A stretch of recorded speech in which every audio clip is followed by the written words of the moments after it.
Hi folks, this is Dragon. I remember on the forum about 12 months ago, somewhere thereabouts, a member posted that during the severe ice and snowstorms in the United States, when the power grid failed and people were without power for quite a long time, there was a panic buy on kerosene, both for lighting and heating. Consequently, this member, and I apologise, I can't remember the name of the member, I found that he couldn't get any kerosene for emergency lighting or heating.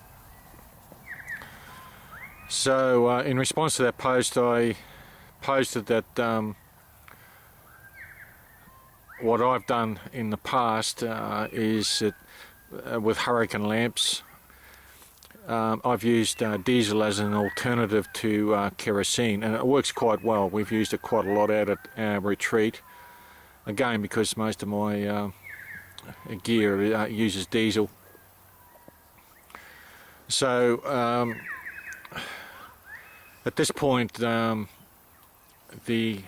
blue lantern on the left, I've put kerosene in, and the green lantern on the right, I put diesel in. So tonight I'll flash them up and light them up, and hopefully this camera will be sensitive enough to pick up the light. What I have noticed with using diesel is it's a little bit harder to light. I think I've covered that point before in another video. But the light, the flame is pretty much the same as kerosene, and one of the benefits of diesel is that you don't get that kerosene smell, as most of us know when kerosene burns. So that's another fuel alternative in case you can't get kerosene. I would only suggest to use it in lamps, hurricane lamps, perhaps indoor lamps, and bear in mind that again it has to be a well ventilated area, as these give off toxic fumes. I don't know about using diesel in heating appliances, as we don't have them here, so I can't really comment on that, but certainly for all emergency lighting, hurricane lamps or indoor lamps, yes, diesel is another alternative. I have used it, as I said, I've used it extensively out at our retreat. One of the problems I've found with diesel, apart from it's a little bit harder to light, is it tends to carbon up the wick a little bit more than kerosene, so that's something you need to be aware of. And if you're just filling the lantern up with kerosene, it takes a little bit longer for the wick to draw the fuel up into the tip of the wick than it does kerosene. Again, in very cold temperatures, like the severe ice and snowstorms in the United States and Europe and those sort of places, also be aware again that the diesel can gel. I think it was on another video I did, I think it was minus 10 degrees Celsius, something like that anyway. So that's something to keep in the back of your mind if you're going to use this as an alternative fuel for kerosene lanterns. Alright folks, so tonight I'll flash these up and give you a bit of a demo on it and see what happens. Well folks, it's dark o'clock local time, about 7:30.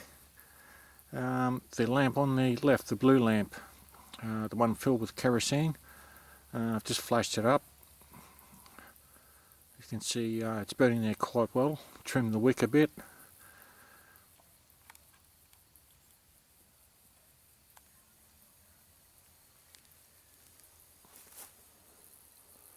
And it's burning quite well. Now the one on the right, as I previously showed today, is filled with diesel.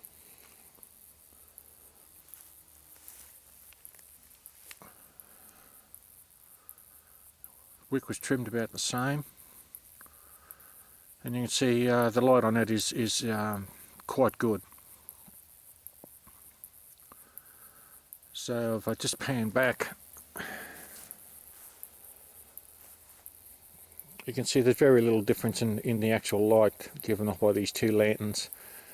The one on the left is kerosene, the one on the right is diesel. So if ever you find yourself in a situation where you can't get kerosene through panic buying or whatever the case may be, diesel is an alternative fuel you can use safely in these hurricane lamps. Once again, using inside, these lanterns should be used in well ventilated areas.